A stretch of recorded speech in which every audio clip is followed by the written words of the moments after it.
So we're going to now jump into a panel discussion. And this is going to operate somewhat non-traditionally. We experimented with this last year and found some good success, and the feedback was positive. What will happen is each panelist will speak for about 10 minutes, and that's to introduce you in depth to their work. After each panelist has spoken, we will have roughly 30 minutes for question and answer. And then, if we have enough time, we also have an online survey for all of you that involves our main questions around which this event is focused. And you're welcome to sit together and to work in groups and to begin answering those questions online. Our promise to you is that if you answer those questions online, we will compile all of your answers and share them with you after the event so that you can compare and see what your colleagues were thinking and otherwise have a record of the conversations here.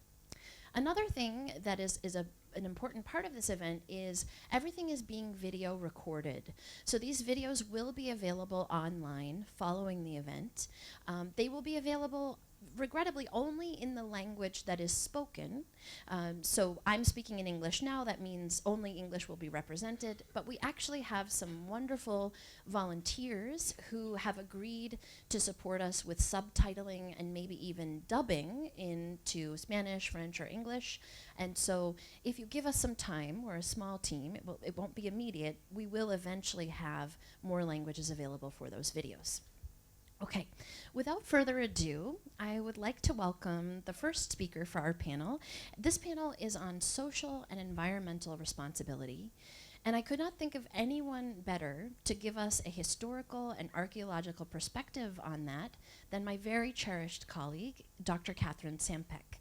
Katherine Sam Peck is a historical archaeologist based at Illinois State University, and she will change the way that you think about the history of cacao and chocolate and flavor. It's a guarantee. Please warmly welcome her.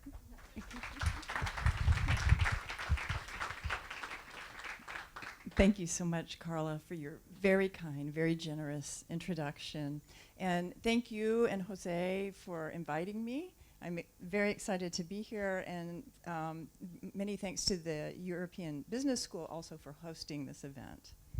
So, as Carla mentioned, my contribution today is a long-term perspective of hundreds, even thousands of years of links between taste and social and ecological sustainability in cacao and chocolate.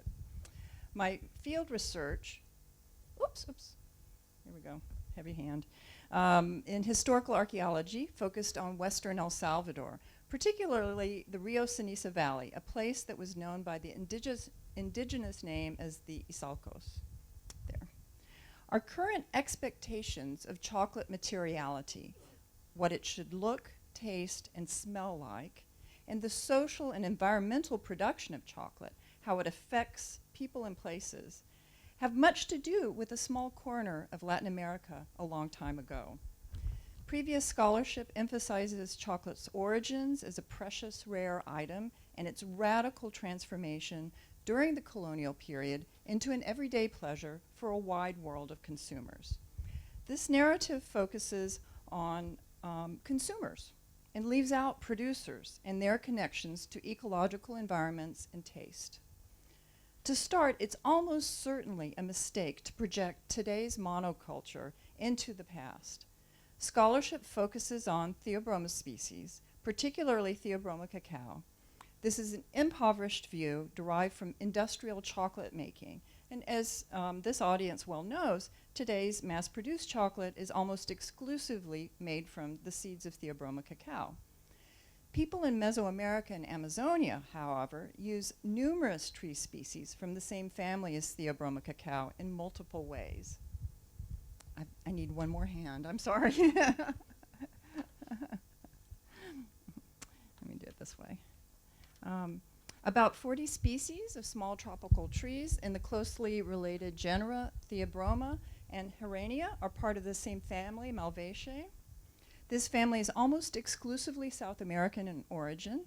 Genetic studies, historical accounts, and contemporary ethnography in Mesoamerica and Amazonia and South America all indicate that people did not focus on domesticating one species, but on domestication of the forest itself. Examples of human-made forests in Mesoamerica include the Te'elom of the Huastec in northern Veracruz, Mexico. 16th century accounts of orchards in the Izalcos region, as well as in Chol, Mopan, and Itzá Maya areas, describe forest pluriculture. Human choices about local ecologies, the degree of canopy, for instance, affect the sustainability of insect populations, which in turn affects the productive capacity not just for cacao, but also other culinary plants such as vanilla. Ethnographic and historical research indicate that indigenous groups in South America throughout the range of the Theobroma Urania complex use a large percentage of their species for food, drinks, and medicines made from different parts of the trees. Pluriculture enables a diverse palate. Evidence of this diverse environmental setting for the cultivation of Theobroma and related species includes its notable ancient and enduring association with monkeys. Howler and other monkeys eat the large, sweet, fleshy cacao fruit, but also spend nearly equal portions of their feeding time eating leaves of 20-plus families of plants and trees.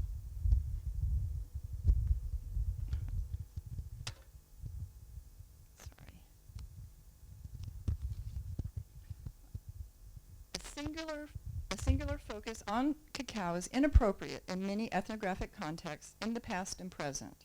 We lose sight of the forest for the cacao trees. Where people grew cacao was revolutionary in terms of taste for consumers.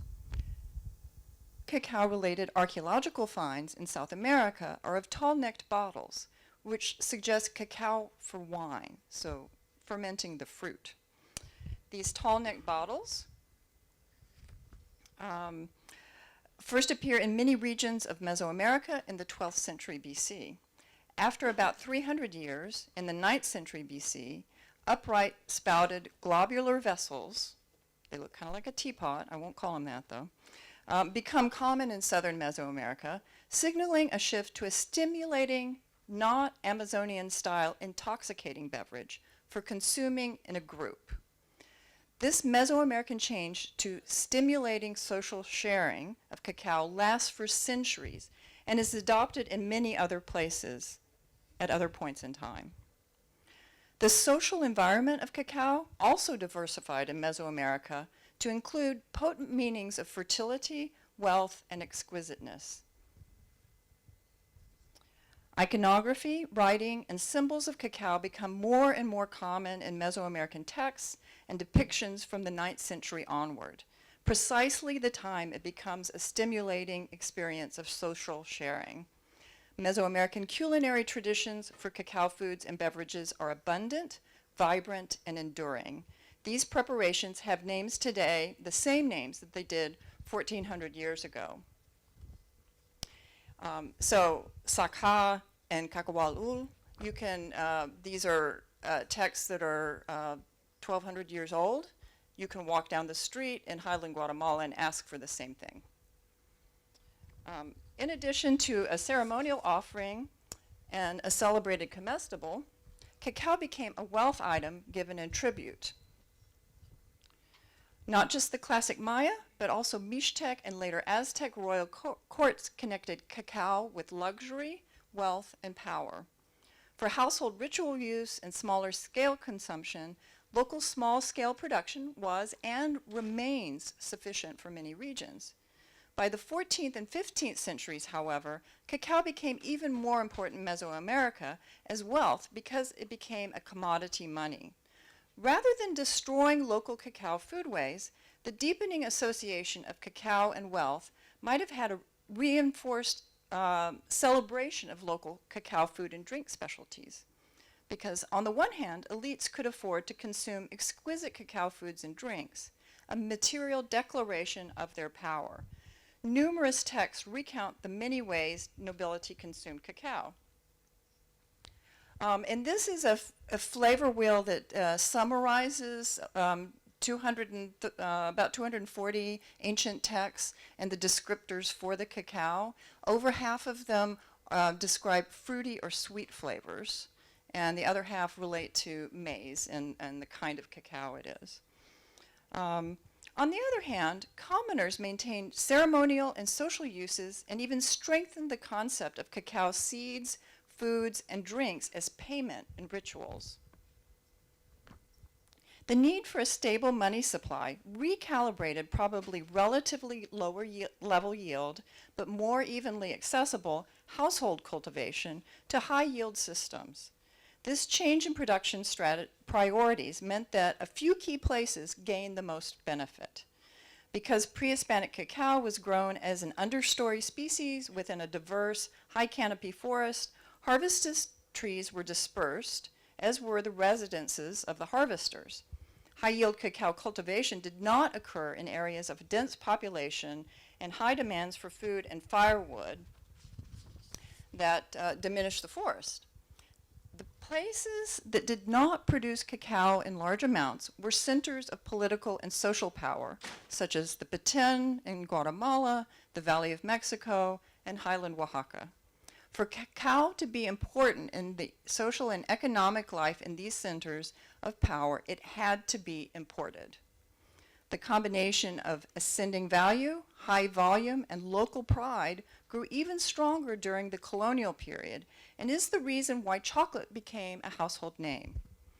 In the earliest colonial accounts, including those in indigenous languages, the word chocolate only appears in relation to colonial Guatemala, which included the Izalcos.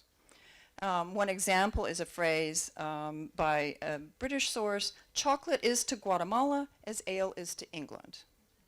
It was a local recipe. Why did people throughout the early modern world start to use the name for one drink from an area that was not the center of power? Because that place was the premier producer just when cacao became synonymous with colonial wealth. The Izalcos had astoundingly abundant and stable cacao production that far surpassed any other place. Soconusco, any other place you can name. It was known as the place that money grew on trees. Consumers settled on a brand name at a crucial moment early in the commodity's history, and that name has stuck and has persisted unchanged in languages and locales across the world. Izalcos region high-volume cacao production was stable in the face of extreme social disruption, oppressive violence, and population loss. Spanish colonists' desires for wealth fostered a hands-off approach to high-yielding areas. So, dispersed, small-scale cacao farmers often were not forced to relocate into Spanish towns. Up until the late 16th century, lands and labor for cacao were under the domain of indigenous producers. On the other hand, cacao agriculture accelerated the privatization of property in communal landholding contexts. Cacao trees were sold, lent, or rented. The planting of cacao trees was thus an effective means of obtaining de facto private ownership of communal land, which could then be inherited. This mode of privatizing land through cacao planting did not seriously impact the common pool communal lands until tree plantings increased significantly for mass production. In the 17th century, high-yield cacao agriculture moved to new contexts. Privately owned plantations in Costa Rica, Ecuador, Venezuela that relied on enslaved African and African Creole labor. These developments left the Izalcos behind and their association with chocolate shorn away. The trend grew over time of ever-expanding production, coercive, typically Africa-centered labor, and variation in quality. These processes interrupted the social maintenance of cacao forest pluriculture, which impacted taste in more than just the quality of the cacao itself. For example, vanilla, which in the 16th century was always mentioned in the same breath with cacao, becomes highly restricted to Gulf coastal Mexico until the 19th century. The enormous variety of flavorings for chocolate in the 16th and early 17th century become less. So here's just one example of the survey I've done of British preparations of chocolate and cacao foods and drinks, and the flavors that went along with it. So it's a compilation of recipes, and it's incredibly diverse in the 17th century in English examples. And then what you see, and this is sort of a family tree of chocolate recipes, is that there's they separate out by time, and so as you move later in time, there are far fewer flavors, and they group together, and so there's a dramatic shift that happens. So in the 16th and early 17th century, we see a decrease, and so monoculture and monotaste go together. At the same time, the association of chocolate with luxury and sociality flourished. In the early modern period, the pre-Columbian upright spouted pot and the shikali, or chocolate cup, are translated into porcelain, copper, and silver, some quite elaborate. In Paris in the 1690s, people drank chocolate from a tasse trembleuse. Even though the substance was increasingly accessible to more and more people, the material context of that experience invoked luxury. Okay. Anthropologist Sidney Mintz argued that a change in consumption is a sign of transformed production strategies. The long history of cacao shows that changes in the taste of and the taste for chocolate are a direct result of the actions and condition of producers. Cacao was part of a durable ecology of pluriculture that cultivated a diverse palate and especially flourished socially in pre-Columbian Mesoamerica. The cultural ecosystem of cacao in the 16th century that emphasized wealth and high-volume market access uniquely promoted the special preparation, chocolate, of the preeminent producer, the Izalcos, into global social and economic networks. The subsequent change to coerced Africa-centered labor resulted in a simpler flavor profile that was more easily accessed and yet reinforced cultural associations of luxury and sociality. A few pivotal moments set precedents for today's chocolate industry. Evidence that shows our choices today about social and environmental responsibility have the potential to be another crucial moment in chocolate history. Thank you.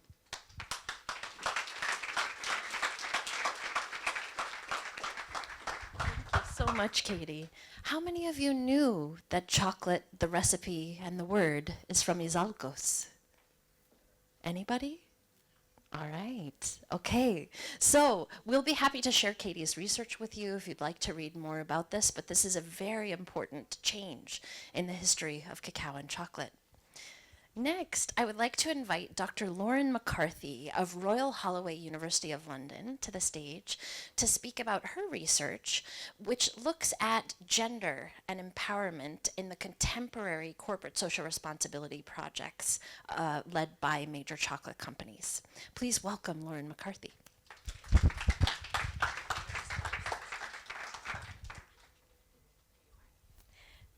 Thank you very much, Carla, and bonjour, buen dia, hello to everybody. As Carla said, my name is Lauren McCarthy. I am a senior lecturer in strategy and sustainability at the School of Business and Management at Royal-Holloway, University of London. You can see here. So I have quite an unusual background. I first studied art history as my first degree, and I got very interested in feminism. I then went to work for Oxfam, and I got very interested in why are businesses getting involved with development? What on earth do they want? And I was quite critical. So those two sort of passions of mine, corporate social responsibility, as my PhD developed into, and feminism, led me along the path to studying gender and particularly women's involvement in cocoa production in Ghana. So for the last 6 years, that's what I've been researching. And I use a combination of research methods, different tools, but I'm a huge advocate for actually going to speak to the women and men that grow cocoa And I used lots of participatory methods, so drawing in groups, visual tools, because as I'm going to talk about very, very quickly, trying to understand what does it mean to be empowered, what does it mean to feel equal, to feel like you're being treated equitably. It takes some uncovering, especially when you're working across cultures and across different experiences. Okay, so I'm going to focus on what's become a huge trend in recent years. When I first started working at Oxfam, I was tasked to look into, okay, so how many companies are actually bothered about women's rights? This was quite a few years ago. And at that time, it was quite hard to find information, at least publicly, about what businesses were doing for women's equality in their supply chain. Fast forward to 2019, many businesses are now working on what's been commonly called women's empowerment. So the focus is usually on economic empowerment, and that might take the form of training. Training, for example, by offering women literacy and numeracy, which when we're talking about contexts where women may not have gone to school or may not have gone to school for very long, this is important in filling some skills gaps. We also see a lot of focus on micro-entrepreneurship, business skills development. And the emphasis here is, although we know that women are taking part in farming, especially in cocoa, are there any other ways that they can supplement their income, especially in the lower season or in between harvests? And so lots of businesses now, including Unilever, Mondelez, Nestle, Mars, you name it, all the big guys, they are focusing a lot on this alternative income development, often including training into things like crafts, so training women to make jewellery, to make textiles, or sometimes how to grow alternative cash crops to get them and their families through the lower season. Microfinance comes into play here because women will need loans as collateral if they're going to start these smaller businesses, but with that comes a whole lot of other problems, which I'm going to touch on in a minute. And some businesses will focus also on longer-term women's inclusion into global supply chains. So sort of slightly off of the cocoa example, but Coca-Cola have an empowerment program where they really want to try and bring women into the value chain by maybe giving them a quota of Coca-Cola to sell in their local community and so on. So the alternative title of this presentation is, Can Businesses Empower Women, and Do We Even Want Them to? So it was a bit more of a controversial question, but it really does, I put it like that because I want to make us question, what do we mean by empowerment, and is it actually the role of business or the private sector to be doing this? So having a look at the evidence, yes, businesses can help in various ways. So I'm aware that lots of you come from smaller producers or work with cooperatives. Now, some cooperatives have introduced things like quotas to make sure that women are included within decision making. Divine Chocolate in the UK are a good example of this, and their work with Quapper Cocoa. So actually having a quota will do wonderful things for women's inclusion. And the knock-on effect of that is that it means that more female farmers will join the cooperative. The idea that when you see women in positions of power, you then think, well, actually, that is a place where I belong, is to some extent true.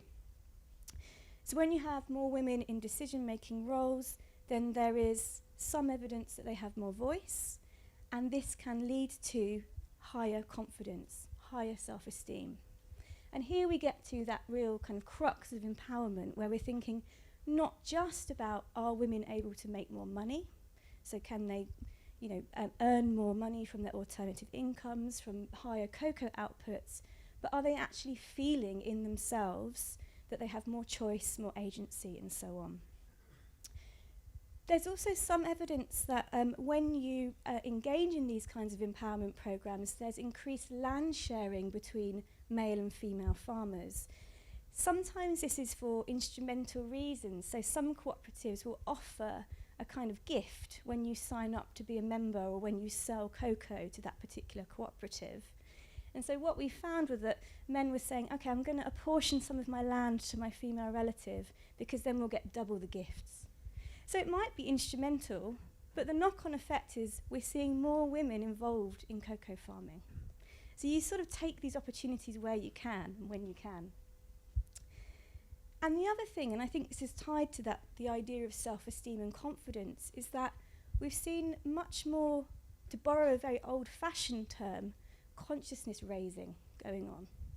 So by that I mean an awareness of women's inequality, the hardships that they do face, and a conversation about that within communities.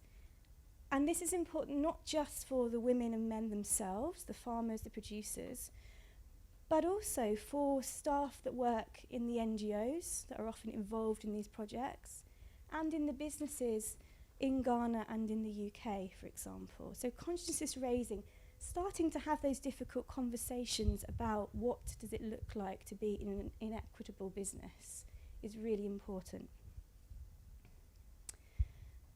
But many challenges as well. So lots of women took up training within these empowerment programs, but they drop out.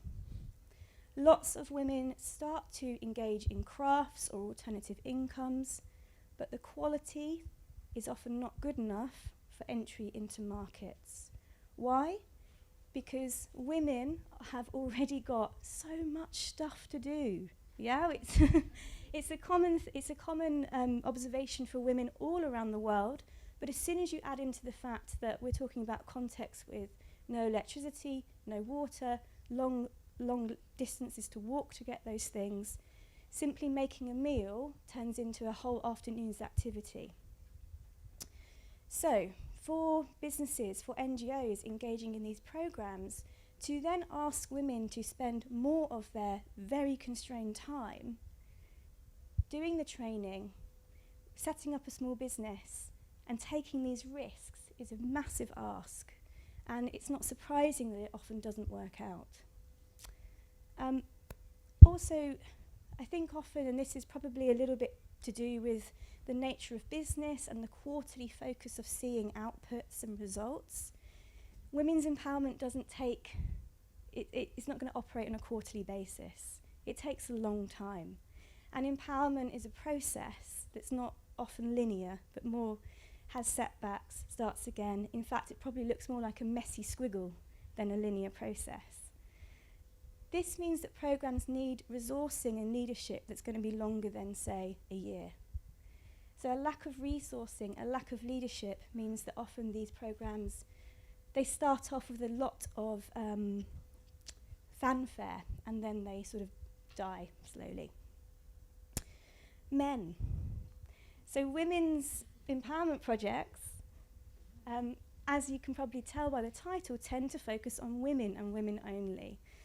And NGOs who've been working in this space now for many, many years have cottoned on to the fact that men do need to be included, but it's actually a very difficult decision to make, because how do you protect women's only spaces, especially when they are facing a historic exclusion, and at the same time bring men along on the journey so they understand that women's empowerment isn't just good for women, but for them and for the families as well. So men's resistance to programs can be a big problem in these spaces. And finally, the idea that if you have women leaders, then it's all going to be rosy, that everything is solved, is an illusion.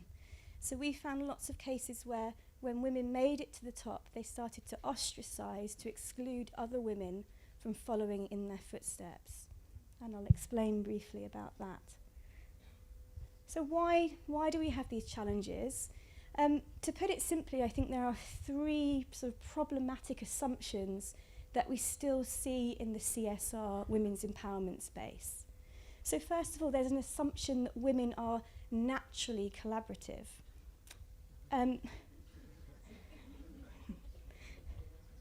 Spoiler, we're not. But it's funny because a lot of the NGOs and CSR programs that I have seen encourage women to work in groups. They make them get into groups to do their micro business, to receive the finance to do the business. And as you can expect, not all women want to work together. So in some contexts, it tends to work more. In India, for example, there's a lot of success, but in Ghana, not so much. Secondly, there's the assumption that women are only women. Again, sounds a bit strange, but actually women come from a diverse range of backgrounds, classes, ethnic groups, and experiences. So one of the reasons why you see, women who become leaders ostracizing others might be because they're from a particularly higher class or an ethnic group, and their experience of being a woman cocoa farmer will be totally different to the migrant farmer who comes maybe from Côte d'Ivoire and has little power and status in her community. So we need to make sure that we're thinking about this the whole time that we're developing these programs. And finally, one of my big bugbears is, why do we keep encouraging women into crafts? Yeah? To some extent, this might be a practical reason. Women have a lot of caring responsibilities, therefore encouraging them into activities which enables them to balance their home responsibilities with other incomes makes some sense. But these women are cocoa farmers. Let's acknowledge that they're cocoa farmers and perhaps encourage them to be better farmers first and foremost, instead of perhaps going along with the fashion, which is let's also make them into entrepreneurs in a whole other area. A little bit controversial, but I think it's interesting. The women that I spoke to kept calling themselves helpers. We're not farmers, we're helpers. But when we did a time survey of what they were doing just as much, if not more, as the men who would resolutely identify as farmers. So my final thoughts is, let's rethink empowerment. So empowerment is not just about the individual. We spend a lot of time thinking about self-esteem, but it's also about social transformation. We cannot just think about women as individuals, but existing within society. And this is why we all have to go through a change of learning in this way. Empowerment is not just about economics. I know that businesses are most comfortable when they're thinking about economics, but empowerment without the attendant attention to the societal or the political is not empowerment. It would make more sense to talk about inclusion, for example. But real empowerment means looking at this cycle as a whole. And finally, empowerment cannot be done to someone else. Empowerment comes from within. So whenever I see another slogan from Mars or another company saying, we are empowering X amount of women, I say, no, you're not. Those women will empower themselves, and all we can do is help them on that process. Thank you.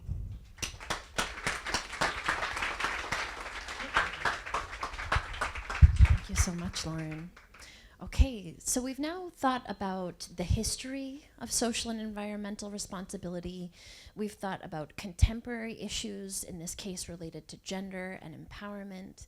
And I'd like to invite one of my greatest teachers in chocolate. I've learned an enormous amount from Pierre Costet of Valrhona chocolate, based here in France. Pierre has a long-ranging career that makes him both expert in cacao quality and in questions of sustainability. And I'll invite him to come and tell you about his work now.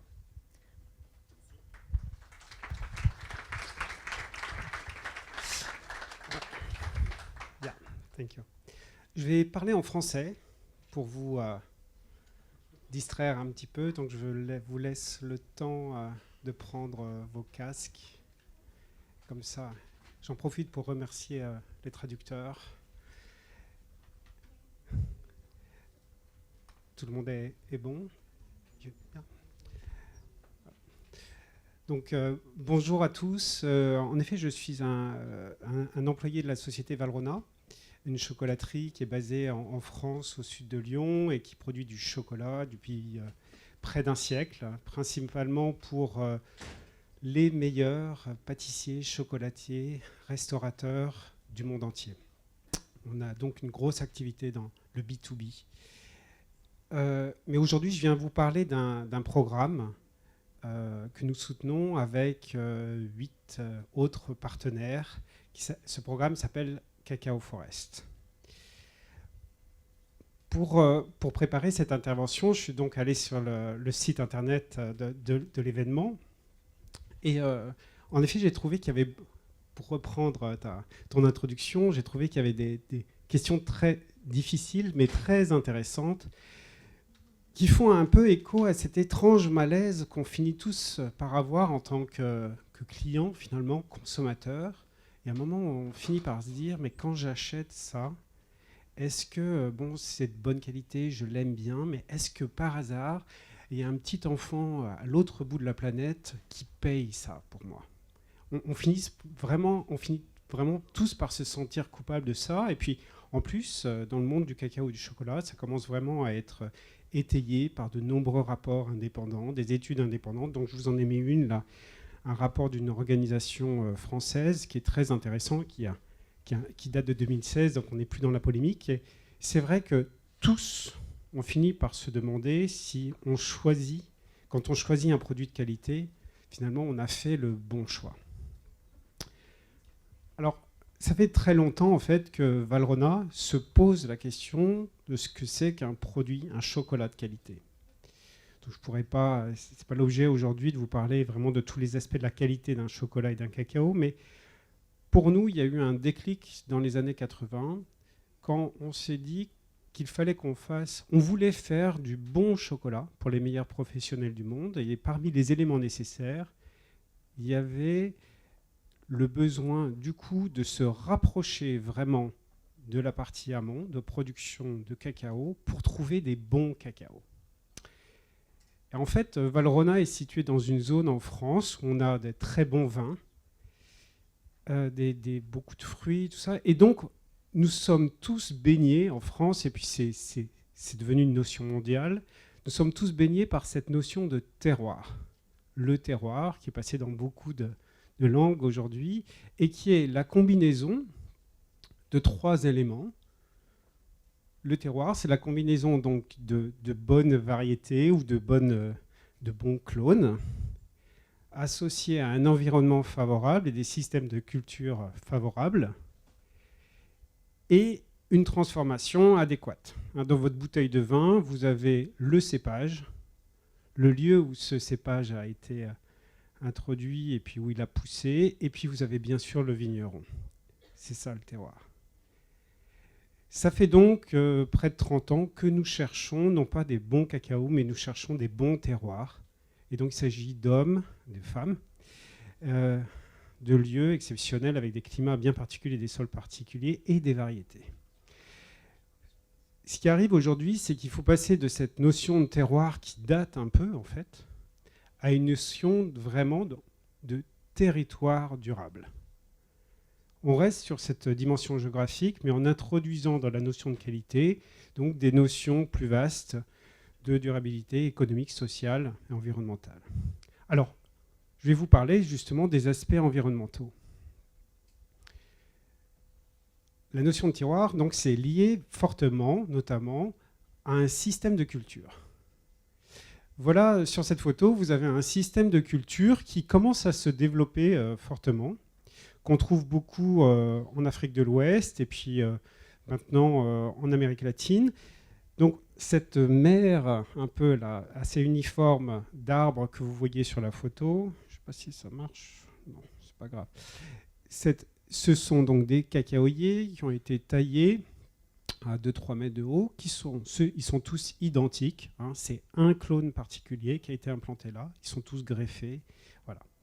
Il s'agit donc d'une monoculture sans arbre d'ombrage et plutôt intensif. Si vous avez en tête que le rendement mondial moyen est de 400 kg par hectare, là on est quelquefois, quand ça marche bien, dans des grandes exploitations type industriel, on monte à 2 tonnes, 3 tonnes par hectare. Donc c'est indéniablement, d'un point de vue purement agronomique, un très très bon système. si on oublie les autres aspects. Le problème, en plus, c'est qu'en moyenne, c'est pas si mauvais que ça, ce cacao. Pour reprendre ce que disait Arnaud Montmarché, on trouve des CCN 51 plutôt de bonne qualité. Pourquoi ? C'est parce que la production mondiale de cacao, pour reprendre ce que disait Steven tout à l'heure, oui, je crois que c'est ça, on se sert sur une proportion très très faible de cacao de bonne qualité. Quand vous allez voir des cacaoyers, enfin de la production de cacao, vous tombez sur ce type de cacao-là. C'est ça, une grande majorité de la production. Tout un tas de choses mélangées les unes avec les autres, plus ou moins pourries, éventuellement fermentées, séchées sur la route, avec donc une teneur garantie en métal lourd assez intéressante. C'est ça la production mondiale de cacao. Donc finalement, dès qu'on commence à avoir une réflexion sur la qualité, en moyenne, on trouve un bon cacao. C'est pour ça que ces monocultures sont intéressantes d'un point de vue qualité aussi. On ne peut pas leur enlever ça. Le problème, c'est plutôt la standardisation. Et je reprends ce qui a été dit tout au début. Ce phénomène de standardisation, d'homogénéisation qui a été commencé, donc, et je ne le savais pas, avec la colonisation, pour répondre finalement à une demande, s'accentue aujourd'hui. Je vous donne donc ici l'exemple d'un clone, CCN 51, connu, c'est le loup blanc, connu dans le monde du cacao. Et en fait, c'est vraiment un cas d'école. Vous voyez que ce très joli cabosse, d'ailleurs, mais la production de CCN 51 en Équateur a été multipliée par 47 en 10 ans. Et en 2018, 25% des exportations de cacao d'Équateur sont du CCN 51. Donc en fait, le risque, si on poursuit là-dessus, pour avoir une monoculture qui produit bien, vous vous servez sur un nombre limité de clones. Le risque, c'est que donc à la fin, on ait tous le même cacao. Le système alternatif, c'est donc un système qui laisse place à une plus grande diversité. Ici, vous avez une photo que j'ai choisie un peu exprès, je vous avoue, c'est pas aussi c'est pas la forêt comme ça. Mais quand même, au premier plan, là, les feuilles un peu plus larges que vous voyez sont des cacaoyers dans une ferme traditionnelle, donc avec une très forte diversité. Là aussi, on fait un chocolat taïnori à partir de cacao de République dominicaine, puisqu'il s'agit de photos de République dominicaine.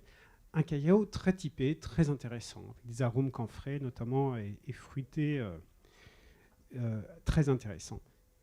Le problème, c'est que ça ne paie pas, pour faire simple. Les producteurs ne s'en sortent pas.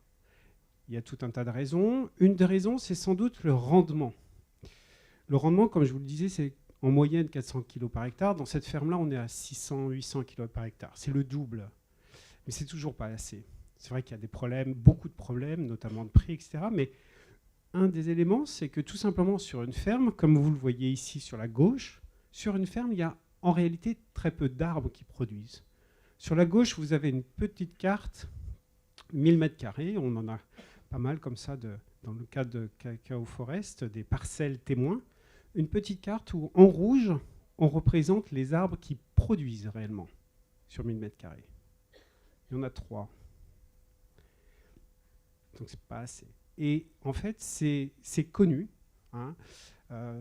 La plupart des agronomes disent que sur une ferme traditionnelle, il y a à peu près 20% des arbres seulement qui produisent 80% de la production.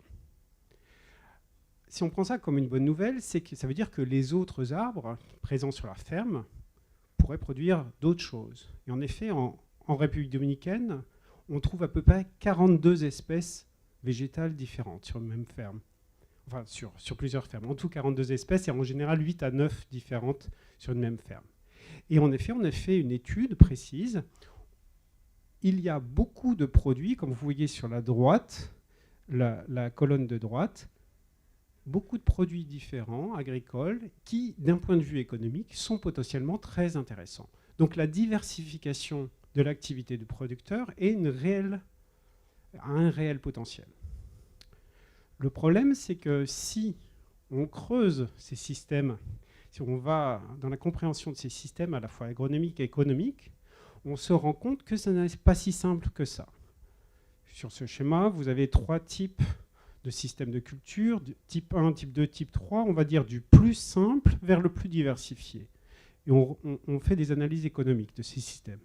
Et on se rend compte que c'est un peu une courbe en cloche, c'est-à-dire qu'il y a un équilibre à trouver entre la diversification, qui est d'ailleurs intéressant d'un point de vue écologique, agronomique et économique, un équilibre à trouver entre cette diversification et le revenu optimal que ça va générer.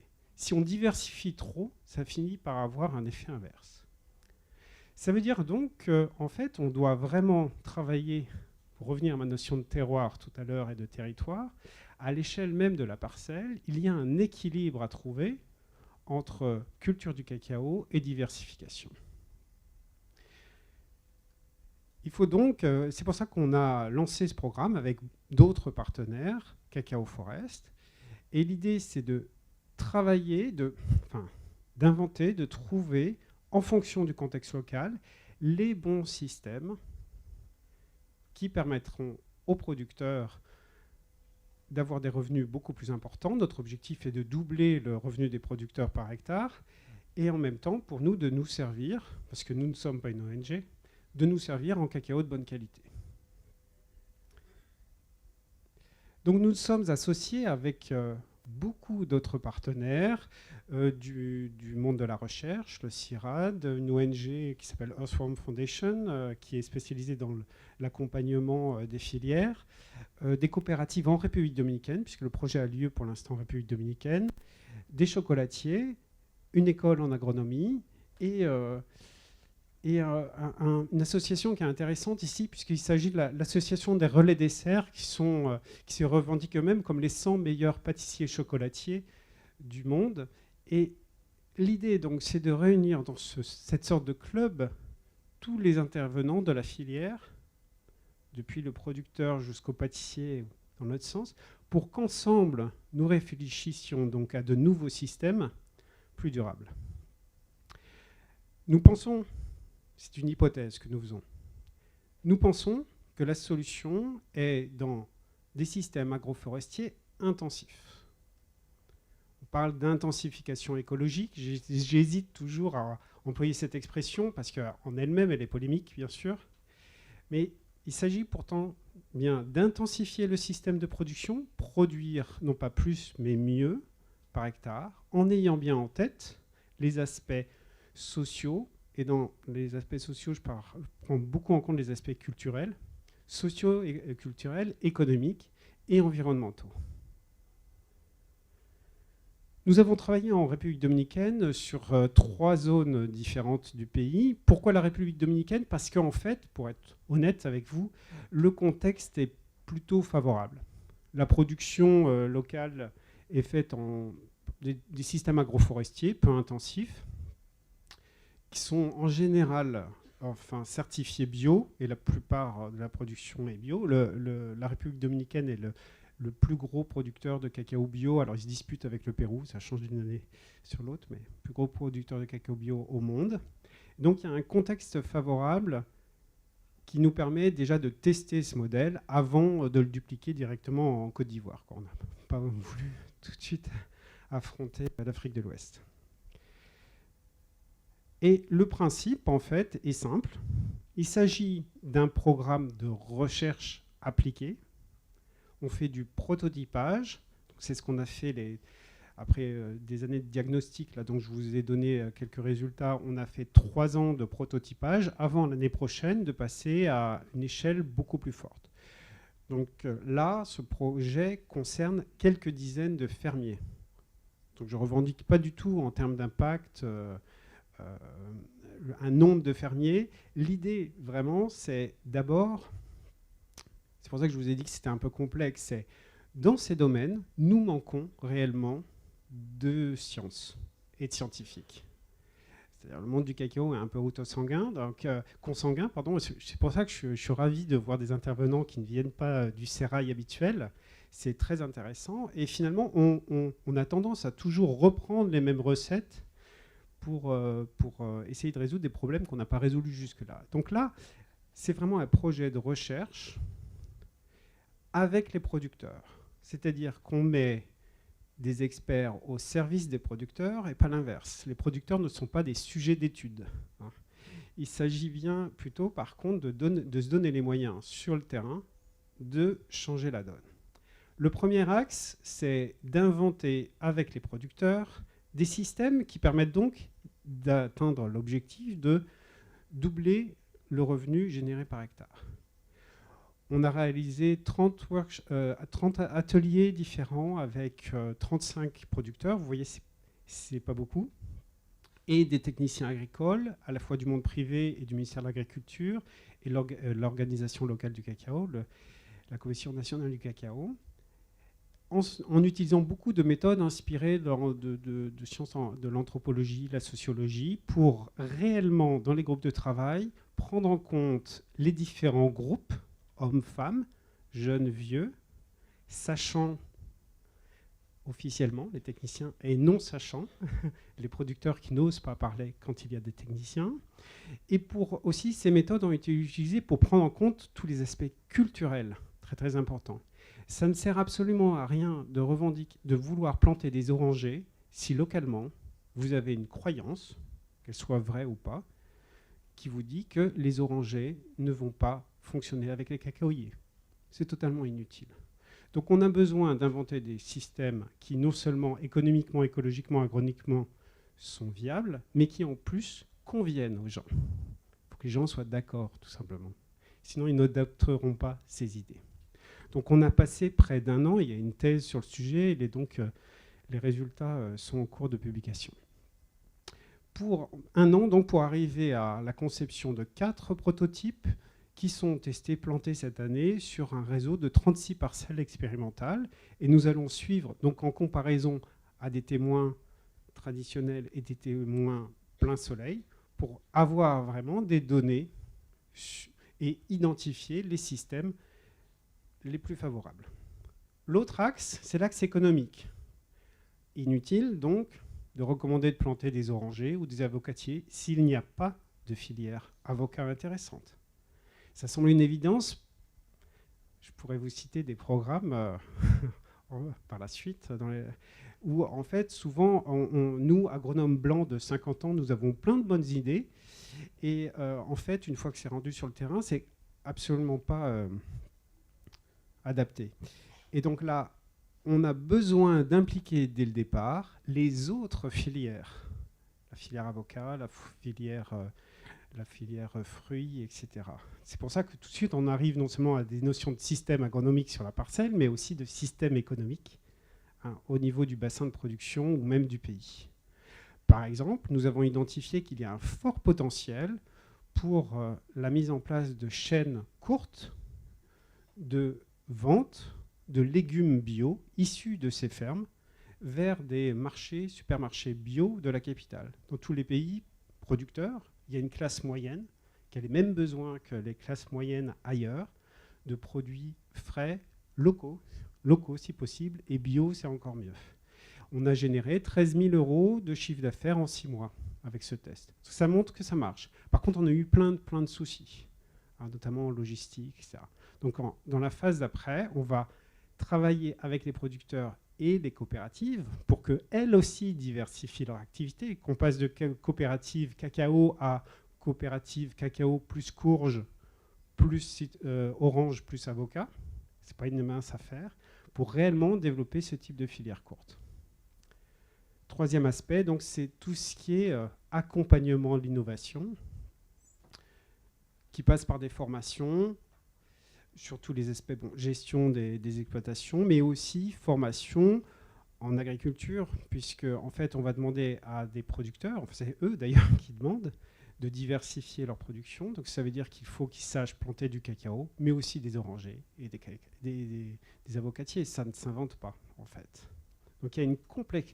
C'est un métier qui devient beaucoup plus complexe. Voilà, aujourd'hui, donc, nous en sommes à cette phase de prototypage. C'est réalisé sur le terrain. Pour revenir à cette notion d'alternative à des modèles plus intensifs, nous avons bien pris garde d'intégrer dans nos prototypes donc 19 types de clones différents, Et 12 de ces clones ont été sélectionnés en République dominicaine. Donc, pour nous, dans la durabilité, il y a aussi beaucoup cette question de qualité, la qualité étant avant tout portée ici par la diversité, conserver un minimum de diversité. Merci beaucoup.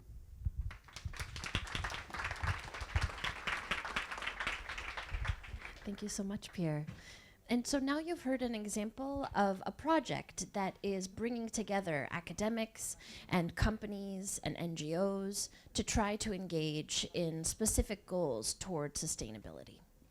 Now, to finish, our final panelist is Michael Ehis Odijie, who is a postdoctoral fellow based at the University of Cambridge in the United Kingdom.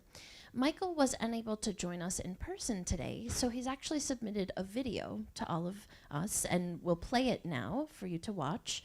The video is in English, and in this video, he offers, from an Africanist's perspective, critiques of many of the sustainability projects that exist today.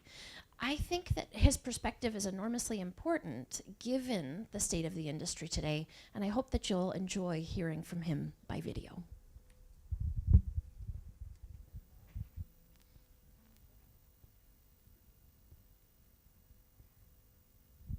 Okay, and here is Michael. Good morning. I want to first of all thank Dr. Carla Martins for this wonderful invitation and say I am sorry for that I'm unable to make it to Paris in person. In this presentation, I shall be talking about the social costs of transition in cocoa cultivation. So in the recent Cocoa Barometer report 2018, Anthony Fountain suggested that cocoa production is currently undergoing a transition from a slash and burn to a sedentary commodity.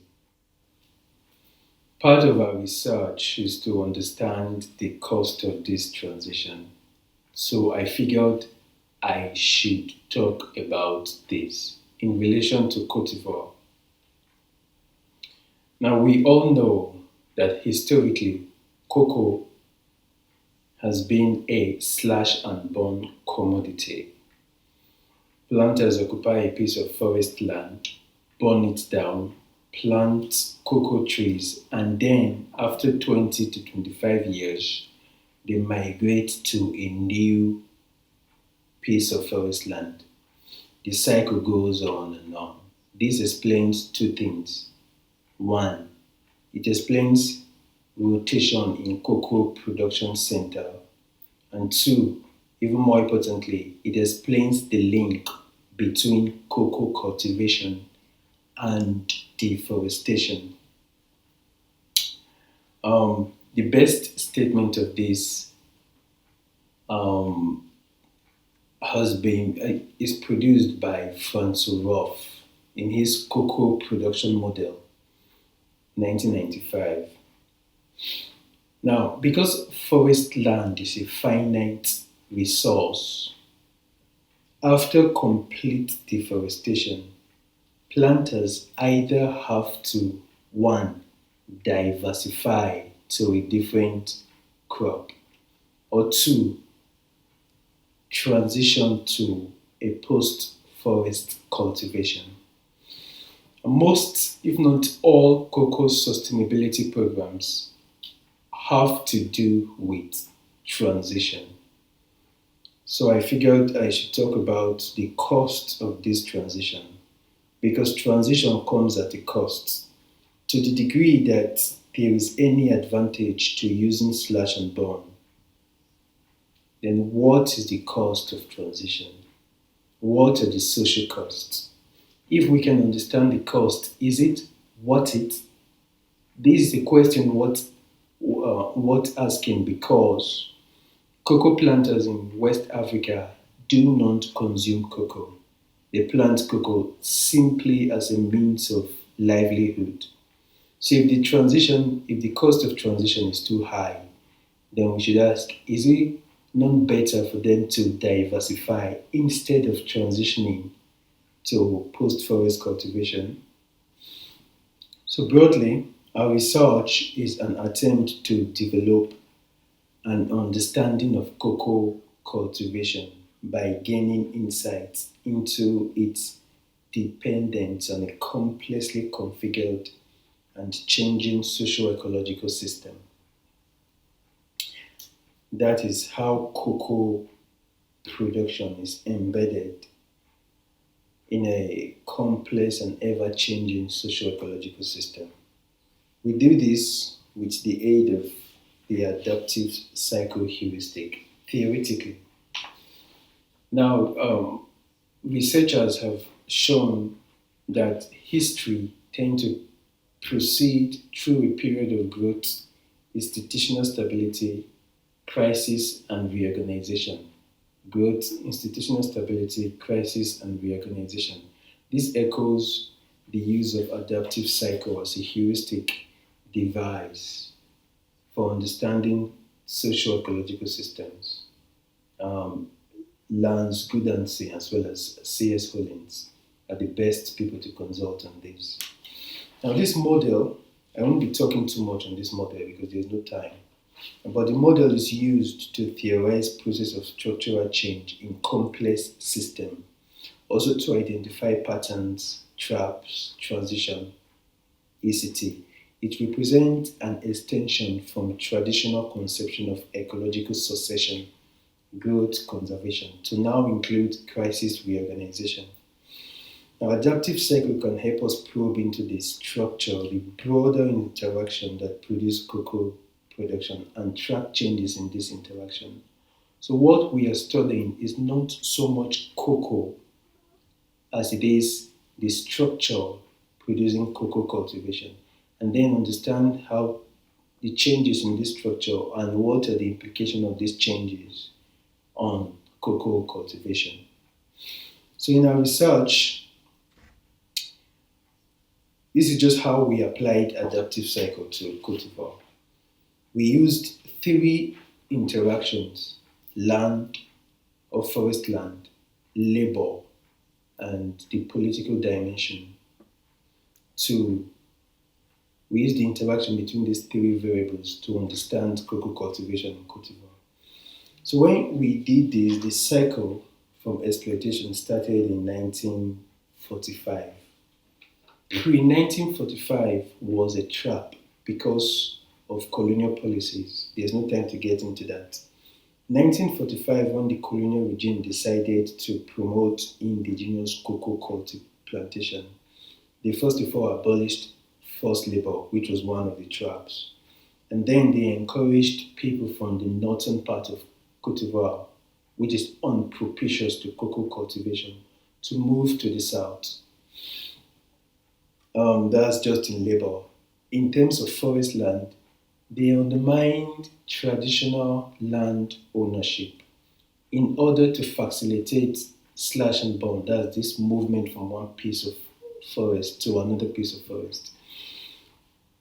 And then the domestic political power in Côte d'Ivoire then, the ruling elite, PDCI, was a coalition between cocoa planters from the south and workers from the north. So this is how land, forest land, the labor, as well as the political side interacted to produce a system that was 100% conducive to cocoa production from post-1945 onward. Now, when Côte d'Ivoire gained independence in 1960, the new political elite followed the colonial pattern.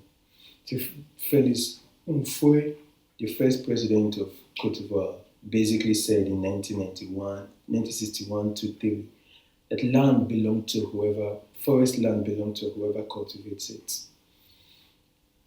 At this period, Côte d'Ivoire was basically dependent on migrant labor. So the ruling elite undermined traditional land ownership favored migrant labor, and they themselves were cocoa farmers. This is how it aligned. But in our little experiment, we showed that any little change in one of these variables would affect the entire system. So this is what happened in 1990 when access to new forest land became scarce. New forest land became basically scarce. Ivory Coast, the forest cover in Ivory Coast reduced from 16 million hectares in 1960 to less than 2 million hectares in 1990. So it became difficult for planters to access new forest land. Now, this led to both crisis in the political regime, crisis in land, as well as crisis in labor. And let me start with the land. When forest land became scarce, the entire system altered. The government created a restrictive land policy in 1998.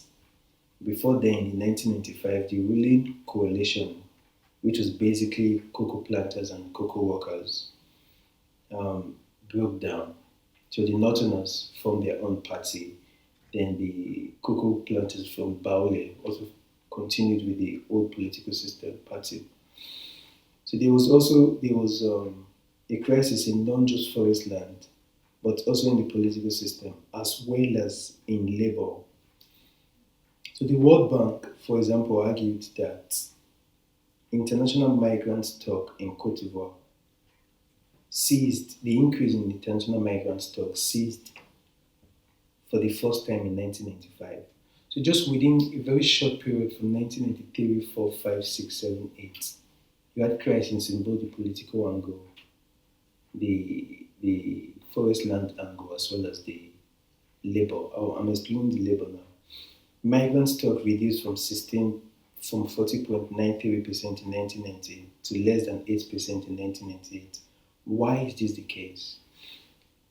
Two reasons. One, forest land is a pull factor for migration. So the workers coming over from the north as well as from neighboring countries, what they normally do, Francois wrote about this a lot. What they normally do is they come, they work 1, 2, 3 years, and then they acquire a piece of land, and they become cocoa farmers.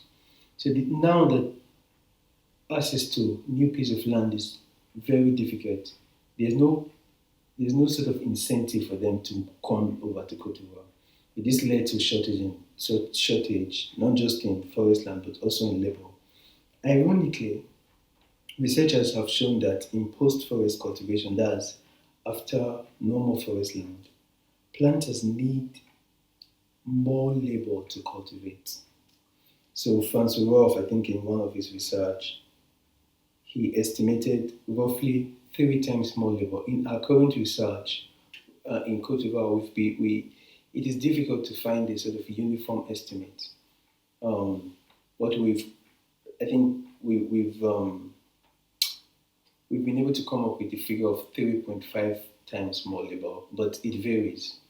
I.e., if a cocoa planter cultivating with slash and burn tend to use less labor than one transitioning from slash and burn to a sedentary crop. So this is the irony. The irony is, after forest land, you have less labor because forest is a pull factor. However, you need more labor to keep on cultivating in post-forest. This is just the labor cost of transitioning. Now, in our argument, in our research, we've been able to show that this explains the changes in labor relations in Cote d'Ivoire, i.e. the rise in trafficking, slave labor, child labor. This report on increase in trafficking started precisely in 1999, 2000, 2001. This is precisely when planters started to transition from slash and burn to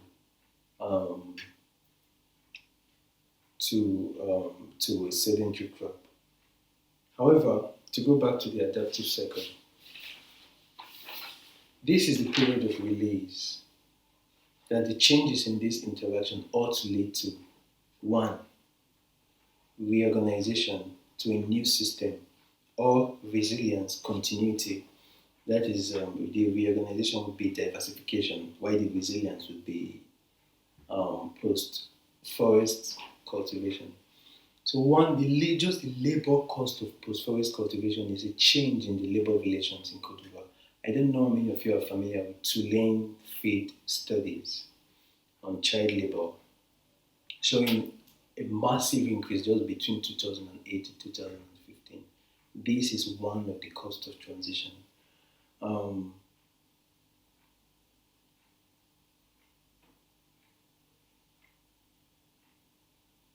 One of the problems with most cocoa sustainability programs is that they follow this pattern of post-forest cultivation without thinking of the costs.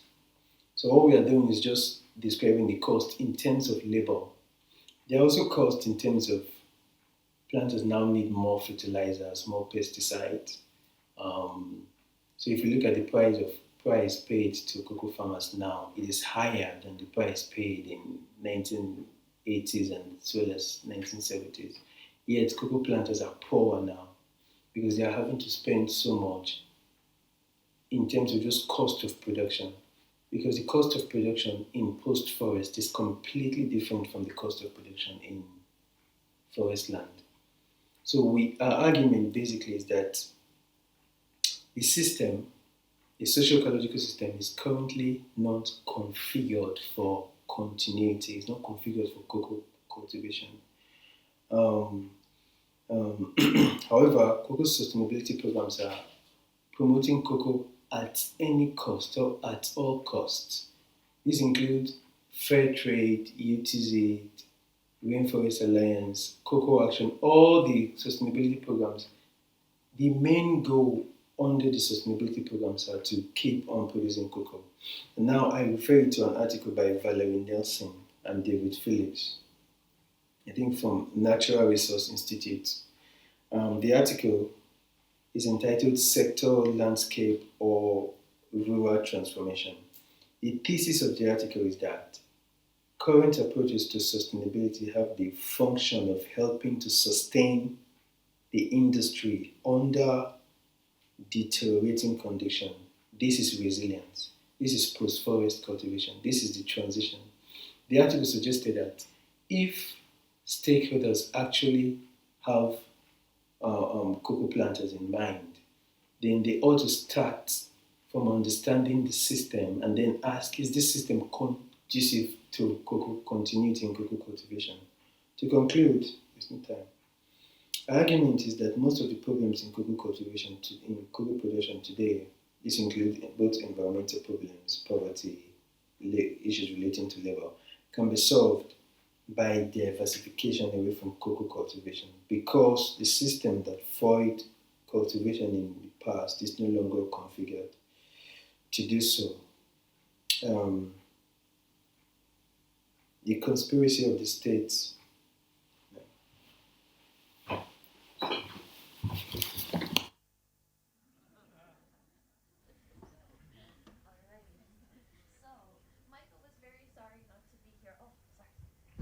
Michael was very sorry not to be here with us in person, but to summarize what he is speaking about in his presentation, he's looking at the complex interplay of politics, of cocoa cultivation, of migration, and more, and he's really asking the question, when we talk about sustainability, what are we sustaining?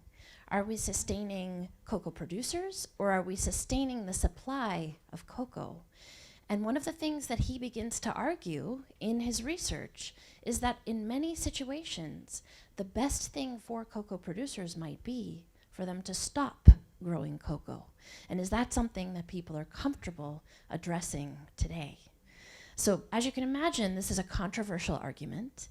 It goes against many of the sustainability projects that exist today that are so deeply focused on encouraging the increased production of cocoa. But because he has looked at this in the case of Côte d'Ivoire, where there is an acknowledged problem of deforestation, where there are acknowledged problems of labor abuses, this is something that has become acutely important to him in his own critiques.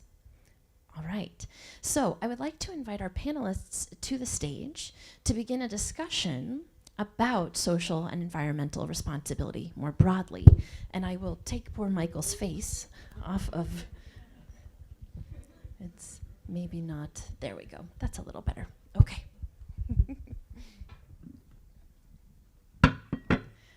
So I would like to invite you first with a couple of questions.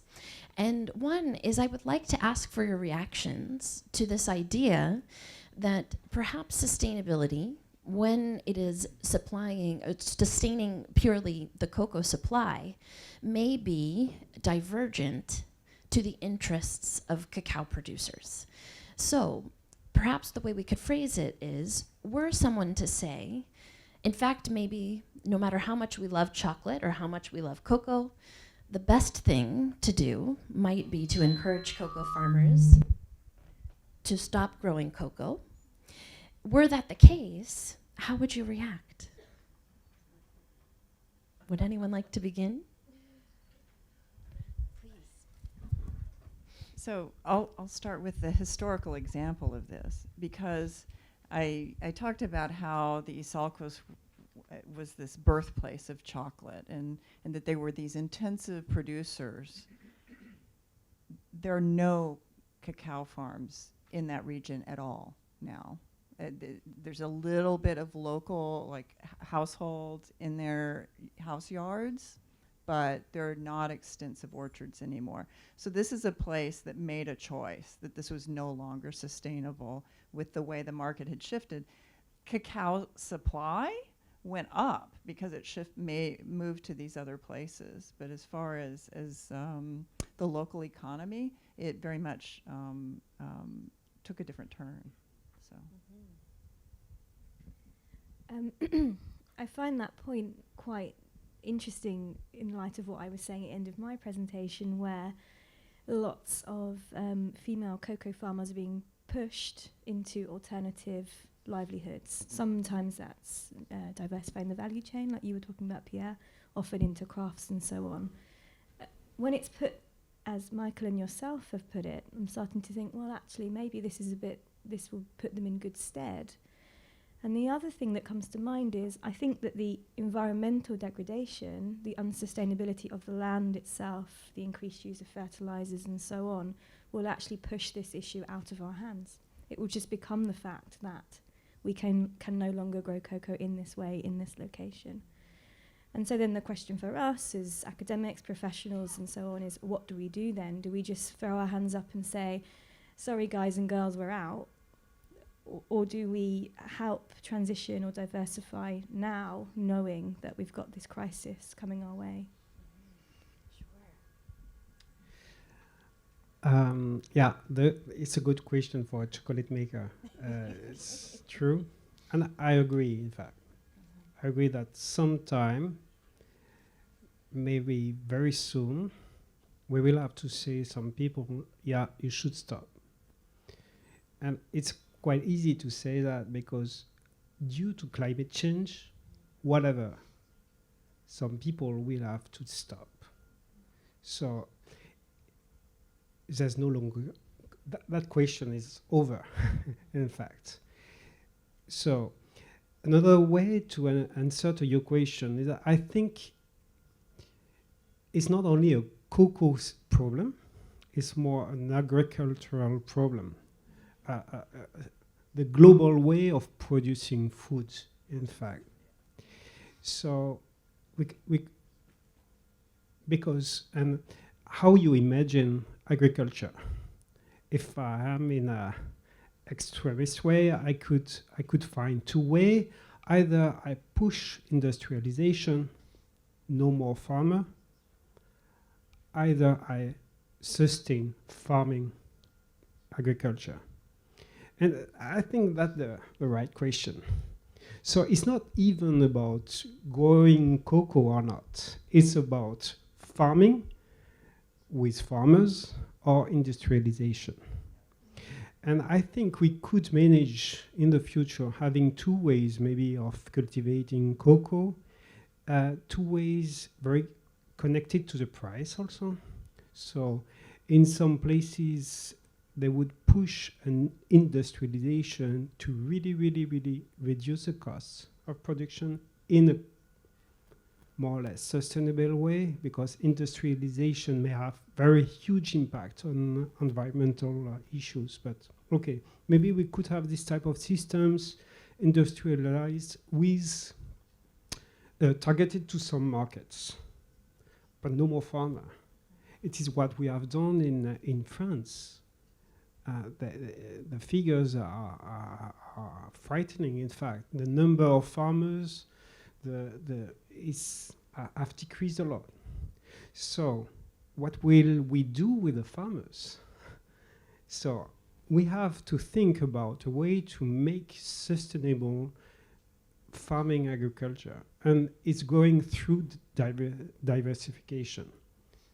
It's because I really think that by essence, the cocoa tree is not yet domesticated.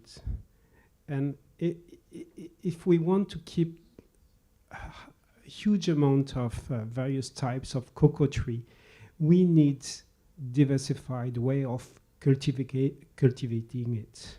Industrialization means we would work with 10 clones only, maybe 20 all over the world. So farmers means diversification of the production and diversification of the cocoa trees. That's why companies like us are thinking on the pumpkin market in Dominican Republic to sustain the cocoa cultivation. It's really another way of thinking the cocoa cultivation. It's more a way of thinking agriculture. Thank you. A related question to all of this is, so many of us are drawn here today by our love of chocolate, the flavor or the flavors of chocolate. And increasingly, we see an elision, a sort of overlapping where people say if something tastes good, then you could imagine that it is good for people or good for the environment. This is a type of marketing language that is increasingly used in this industry, and it's become of greater concern as time has gone on. And I'm curious, how do you react to this sort of thing? When we think about the importance of flavor, I mean, we even see it in the audience. When we have a tasting, people come alive. When we show a graph, people check their text messages, right? What's more attractive, what's more interesting in many ways is flavor, the primacy of that sensory experience. But what about the fact that there are very many serious social, environmental, economic areas of responsibility underpinning this work? How do you react to these arguments that people make about flavor? And then also, how do you communicate about, or how can the industry better communicate about the underpinning of responsibility, which is ultimately, at least now, less attractive in many ways to consumers? Yeah, maybe it's for me again. Yeah. I think there's a misunderstanding of what is cocoa. In fact, we were all in Europe educated through very low percentage cocoa, chocolate. Sorry, you put it in the right order. Huh? So very low percentage chocolate, and so the taste of that chocolate was more sugar, artificial vanilla, and maybe cocoa. And the taste of that cocoa was more connected to the way it was roasted. And so, in fact, the people here for sure, but if you discuss with somebody about the taste of chocolate, it's quite difficult to make a connection with the way the cocoa was produced or transformed. So myself, I think, yes, we have to educate the people about the way, yes, to taste the chocolate, but when you taste the wine, you think to the vigneron, the winemaker. So the a huge work to do, but it's connected to empowerment, I think. There's a huge work to do to work on the nobility, yeah, editing English, yeah, thank you. The nobility of the cocoa maker. The guys, the people who are really transforming these seeds in something tasty. It's a craft, not to say an art. You've got good cocoa makers and bad. So I think the day we jump from that vision of poor farmer, isolated, far, far, far away, to a vision of people loving their job, their work, making it's a strong connection with the culture also. When you go to Guatemala or Colombia, or you can find people making their own chocolate and they're proud of it. It's something. So we have to work on that, the nobility of cocoa makers.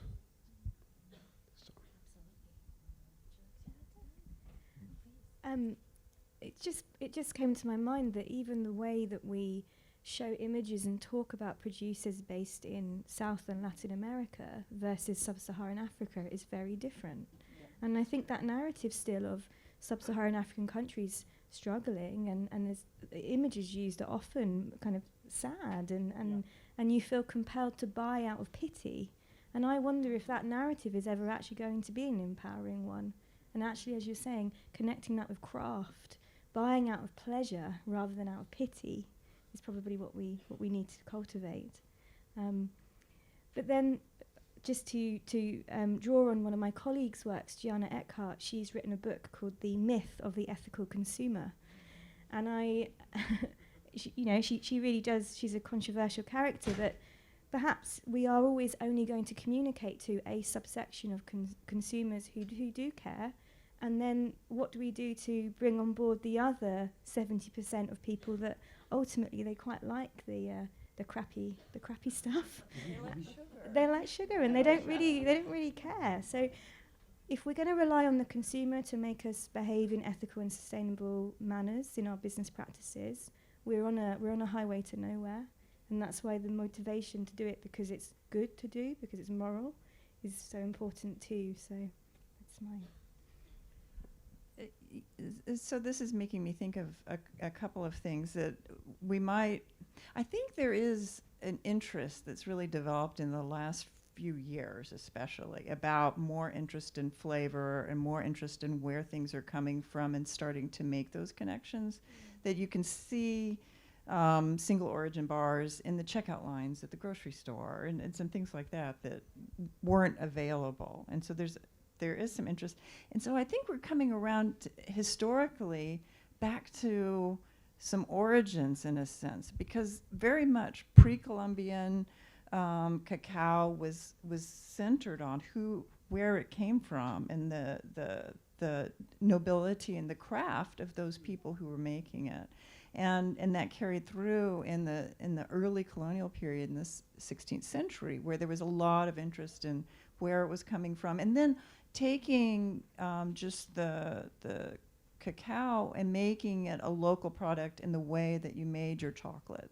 And so you would have this tremendous variety between France and Italy and, in different regions too. So a kind of pride, in reinstilling the pride in that craft specialty as well as where it's coming from. So one last question before we open it up for the audience. Imagine that we had the most socially, economically, and environmentally responsible chocolate possible, where farmers were remunerated very well, where the environment was well protected, diversity was preserved on a farm, but it tasted terrible.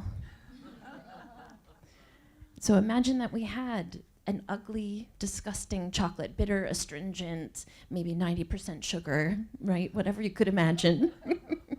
Is that worth doing? Is it worth it?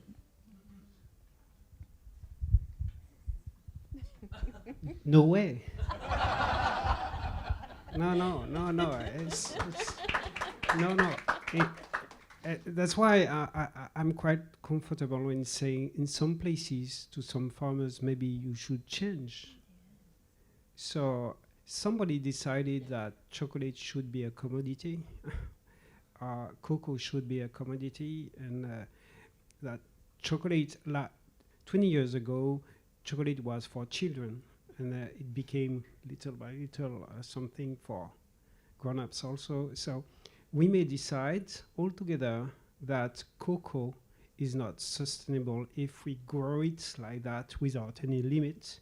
And it could be also a very noble product. Chocolate could be a very noble product at a good price for everybody to make benefit on it. So yeah. There's no the answer. That was very clear. Thank you. Would you like to jump in? It's not required. Okay. So the reason that we ask this is one of the biggest questions we're wondering about is, are flavor and sustainability linked? And so if we were to make everything perfect sustainably, then I think we have many people in this room who would agree that flavor would necessarily need to be linked with that. And so that's a big important part of what we're discussing. Pierre, please. Just a comment. It's the same thing for meat, for example. A lot of things like that. We have to change maybe of system to choose quality, to pay the right price for the quality, and have a more diversified foods, what we buy, and the more money we put in the foods. So it's not only the same thing like before. It's not only a cocoa issue or a chocolate issue. It's more global. Thank you. Okay, I'd like to open it up now to questions from the audience, and I can see one. Sorry, Jose helped organize, so he definitely gets to ask. Go ahead. Thank you so much for all your presentations. They were outstanding. I have two questions, one directly to Pierre. I will start with that, which is in the third aspect of your strategy, you speak about supporting change. And you mentioned also Côte d'Ivoire as potentially the second training ground for this strategy. And I wanted to ask you about Côte d'Ivoire and also put an example of Mexico, my country. In regards to both of these countries, they are not, perhaps in different circumstances, as plausible and extraordinary as the Côte d'Ivoire will be to implement this strategy. 20 degrees north and south, the equator, we are also not very good at the, I will say, North country-style democracy, no? So, knock on wood, these countries will continue to be politically stable, I don't know. And one of the things that we have been seeing a lot is that, you know, governments are engaging in perhaps negotiations to control risk prices, for example, in Cote d'Ivoire and Ghana. And for example, Mexico, which is a rare, terroir-driven, perhaps, destination for chocolate, might not have the best infrastructure at all. So what will be in this supporting change challenge? What will be the length in which a company, for example, such as Valrhona and other similar players in the in this market space will be willing to cooperate on that in supporting change? If there was, for example, a political situation or an infrastructure situation needed to continue that terroir kind of like capacity of change. That is my first question. And the second question will be driven. and the second question, I'm sorry. Okay, but can I make my second question after? Okay. Yeah. So the connection with the politics.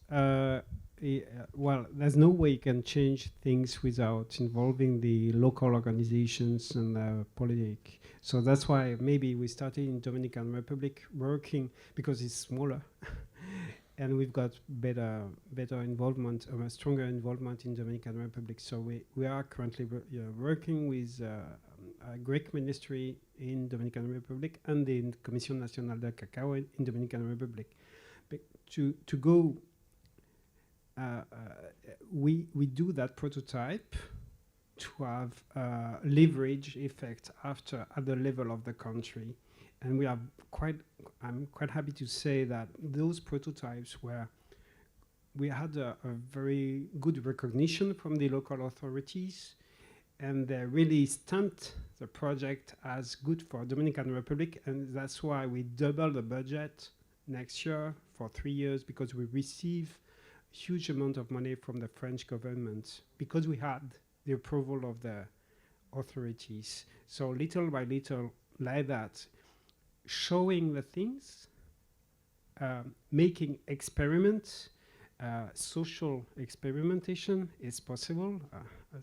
So you involve the people, including the politics, because politics are very, very, very afraid of change.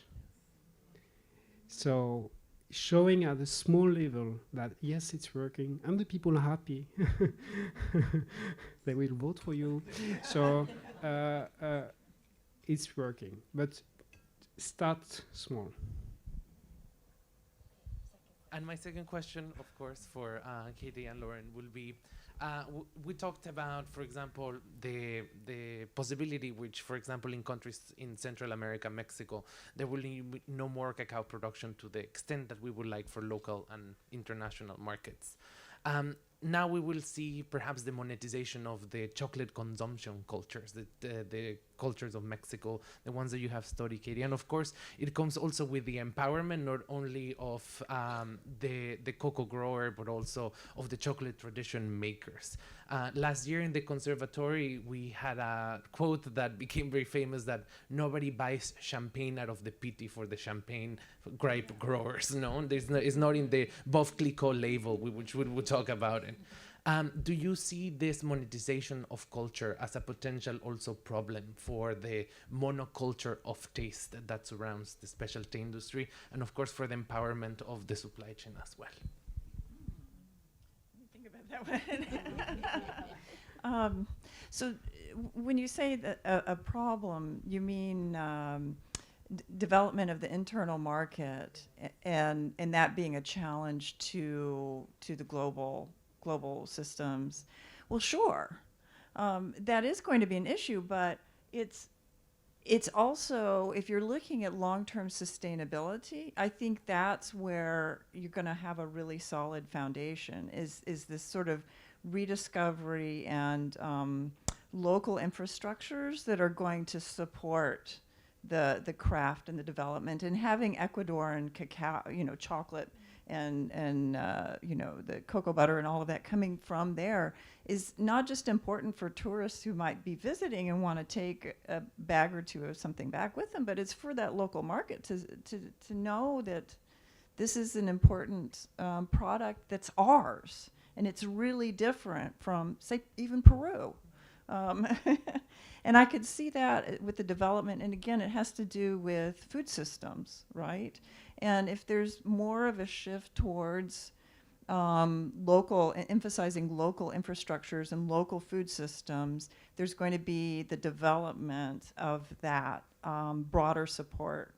And I think the interest is there, in different class levels too, because I think it also, all sorts of users, like I can't remember who just said this, but making in Guatemala, the people are very proud of what they make. Sometimes it's actually really crucial, say for a wedding, that it's the grandmother who's making the chocolate that's going to be served at that wedding, and that they make it from Patache, they don't make it from the aroma cacao, because that's the right thing that you have to have, and anything else would be kind of wrong, like it wouldn't be a proper ceremony. And so you can see it reinforced, I think, at lots of different levels. There's a potential there. It makes me think that empowerment is about self-worth, and as a producer, as a cocoa grower, can you have a self-worth if you're not even convinced of the value, the worth of what you're growing every day? So most of the farmers that I've spoken to don't really know what chocolate is, and I always bring samples to say this is what this ends up being, and they kind of taste it and they're like, ugh. It's really sweet, and I think there's something there in it's empowering to know the value of what you are contributing to, in the fact that it's often a global value chain. I mean, the fact we use that term, value chain. So it would be interesting to look more on the capacity for local supply of chocolate in countries like Ghana? Because at the moment it's not really there. What would that mean? Would it mean that cooperatives, for example, would have more power to agitate, to fight, to say, we actually understand this is the value of what we've got. If you want this, then you need to pay us more. Thank you. All right, do we have more questions? Back here. Hello. Earlier this year at an industry conference in Miami, a famous cocoa trader with 50 years experience said, controversially, that cocoa traders, or cocoa farmers, I'm sorry, are not poor because they farm cocoa. They farm cocoa because they're poor.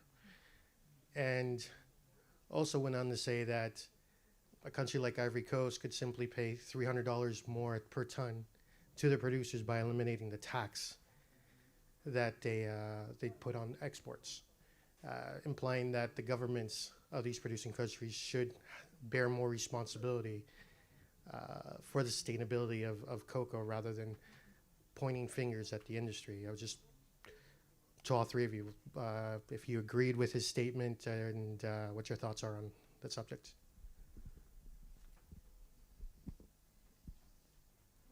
I'll jump in. Well, the numbers on this don't lie.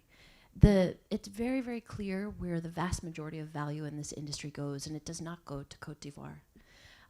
So absolutely, there could be that $300 additionally pushed toward producers, but the vast majority of the wealth in this industry goes to other places. It goes to non-cocoa growing countries.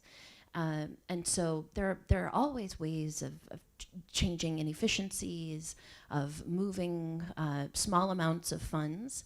But it remains the fact that out of a $100 billion per year industry, I believe it's going to be more than that this year, $110, $120 billion. Only, I think it's $6 billion or so makes its way to cacao producing countries. And so they are creating the raw materials that are fundamental to this product that is globally important and capturing perhaps the smallest amount of that wealth. Now, that said, I do think that there are enormous ways of redirecting funds, of being more efficient. I don't necessarily disagree that many people may be poor in Cote d'Ivoire or other countries and do not have other options as to what career path they might find for themselves. But the fundamental fact of where the money is going in this industry is very clear. Yeah. So I have two comments to your question. First, about the price in Ivory Coast, it's a real issue. So I advise you, if you want to check our website, we explain how we compensate the price. We've been compensating for 2 years in Ivory Coast because it's true that the producer at the end, if we don't do anything, receive like 6%, okay, of the final price. So we do compensate, and I must say that a lot of companies are working on that. And myself, I would not like to reduce the cocoa problems to the price. It's an issue, it's true, but it's more a systemic problem, I think, really. Sorry to go back to what I was saying before, but in France, one farmer is committing suicide every day, I think.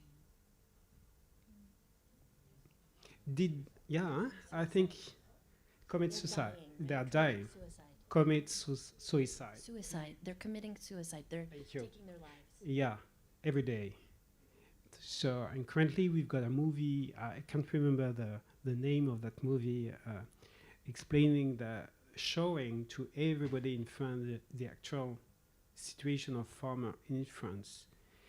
Did they choose becoming farmer because they were poor? No.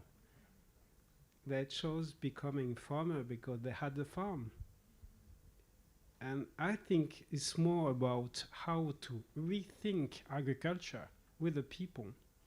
and to find a way to make them live from the farm. And in the cocoa sector, it's the same thing. So I think saying again each time it's because of the cocoa. The cocoa itself, the tree, as well, I was saying, have a lot of problem. The way we cultivating it have a lot of problem. But if we reapply the same solution we did on other agric products, increasing the size of the farm, selecting huge producing trees, responding well to fertilizer and pesticide, so it will necessitate a global package to make it profitable. We will lose again the cocoa farmers, and it will be another nightmare, a new nightmare, but it will be another nightmare. So really the solution is about make sustainable the agriculture. So I do not agree with that trader, sorry, to answer.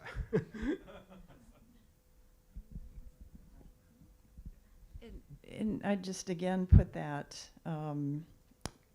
observation or comment in a long historical context, because if you look at the origins and certainly the development of the industry in the colonial period, the people who were rich were the ones who had the cacao trees, that the very wealthiest people were the ones that had lots of cacao trees.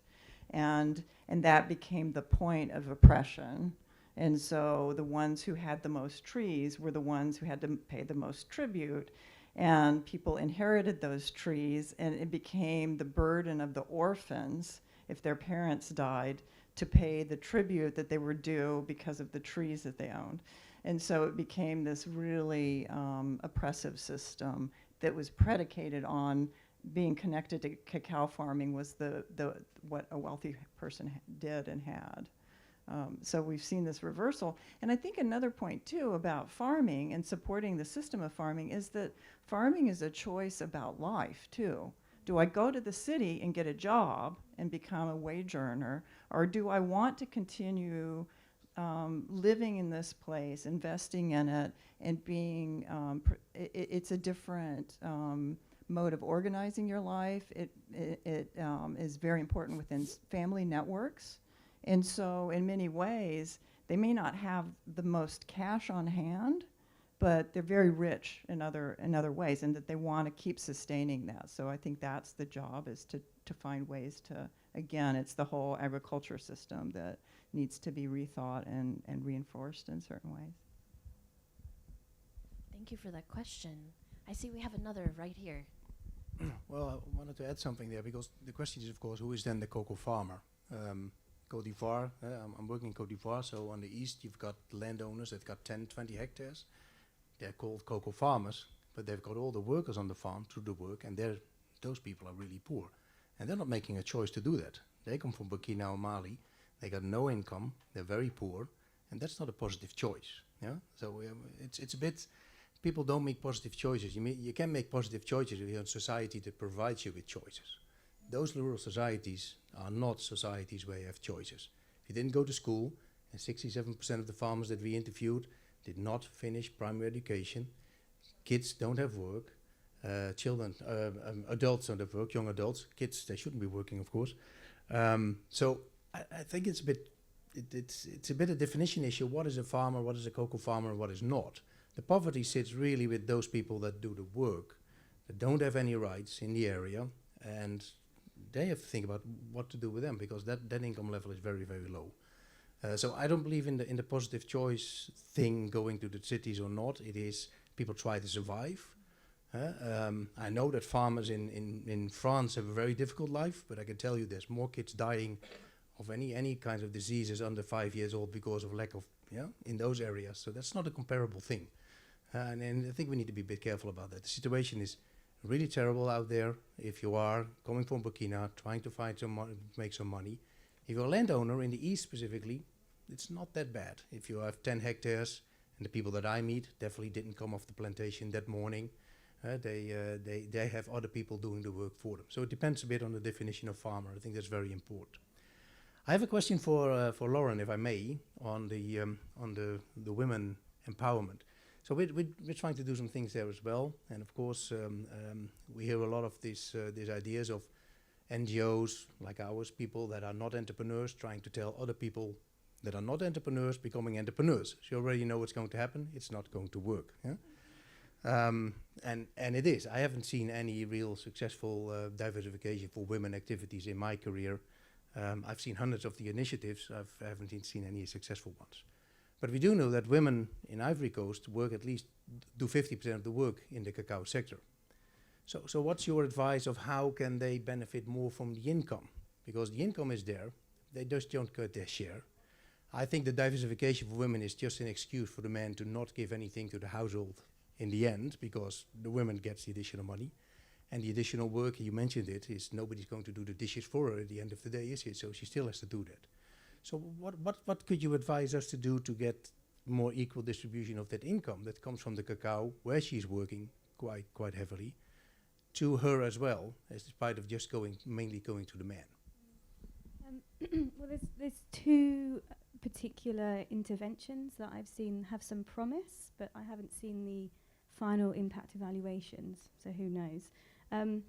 One is an emphasis on literacy and numeracy, as I mentioned at the beginning, because it's a big thing to be able to take your cocoa to be weighed and sold and to be able to corroborate the figure that's on the scale. And so part of, women aren't taking the cocoa to be sold because they don't have the ability to check. And a simple thing of who can take the cocoa, who can receive their money in the hand, is really important. The other thing I've seen some promise with, and that's working in partnership with NGOs, is around gender sensitisation. So you mentioned the sort of unpaid care work component. And until men take up some of those chores, women are not going to have the opportunity to take equal participation in paid livelihood or leisure or education or anything. So some NGOs have been working with businesses to do sensitisation, where it's getting men and women to talk about, well, who does the dishes? Is this fair? Why might this not be fair? And what might be gained if you shared a little bit this load? So it's quite a political position. It can be quite controversial because we're now moving it away from this sort of corporate area of responsibility into the home. Many are uncomfortable with this, but it's been proven again and again that we need to take on this issue, and that is especially true in cocoa. Okay, I think we have time for one or two more questions. Well, I had a question for Lauren, but you've just answered it, so. Well done. Okay.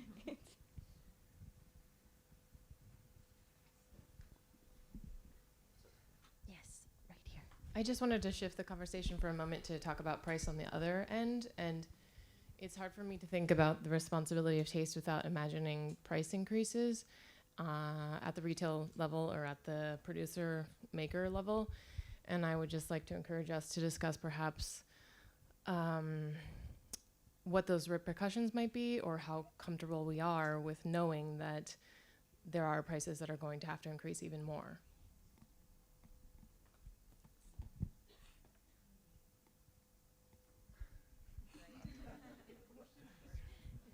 So the thing I keep thinking about is equitable access to good taste, right? And so so on the one hand, the product is going to become more expensive. So does that mean that fewer and fewer people, does it push the consumption then of chocolate into upper classes when it really should be something that's more widely accessed? And I think, like Jose was suggesting, with the building of local markets in Latin America, that's going to be something that's feasible. But I'm thinking about, in other contexts, you have to have social programs that are going to adjust to those price differences. And again, that becomes a political issue too. But that's just my initial reaction to that. So this is such a major point of debate. We exist in this world where chocolate has been, for all intents and purposes, been democratized, at least to those of us in the global north who can access it and choose to access it regularly. It doesn't necessarily mean that democratization dies away if prices increase. There can be marginal increases where there's still a good amount of flexibility. We've talked about this, but the sort of standard wisdom in the United States is that a chocolate bar can sell between $3.69 and $3.99 on a grocery shelf, and it will successfully meet a large consumer body. But of course, the challenge there is it's a grocery shelf. It's competing with potentially hundreds of other bars.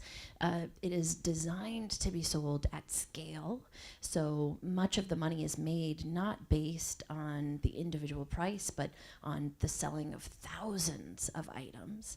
And there are a large number of consumers, and I still would argue that there are a very democratized group of consumers that are open to and that also have the price flexibility to access a chocolate bar that goes above that $3.99 threshold. Of course, I'm talking only in the US context. Europe looks slightly different. Japan has a great deal more price flexibility that reflects the way in which its own society operates. But a lot of this comes too with incorporating an experience into the product itself. And so for us in the United States, that might mean that rather than buying shampoo and chocolate at the same time, you're going to a store where you have a very different experience, where you're not only investing in the chocolate, but also in the ambiance, in the environment, in the experience of speaking with someone who will explain that chocolate to you. And that is increasingly popular. We see it at all levels of consumption and at many different price points. Even one fine example to consider is Godiva Chocolatier, which has an enormous presence globally, is attempting to create the Starbucks of chocolate. Their current CEO was previously deeply involved with Starbucks. They are planning to open, I believe it's 2,000 stores in China alone. They have already opened one in Penn Station in New York City that met with mixed reviews, but I'm sure they'll get that worked out. They're working with excellent chefs. And this may be one way, provided that this continues, of bringing new types of consumers into the fold who are seeking out different chocolate experiences and who are willing to take the cash that they definitely do have and invest it specifically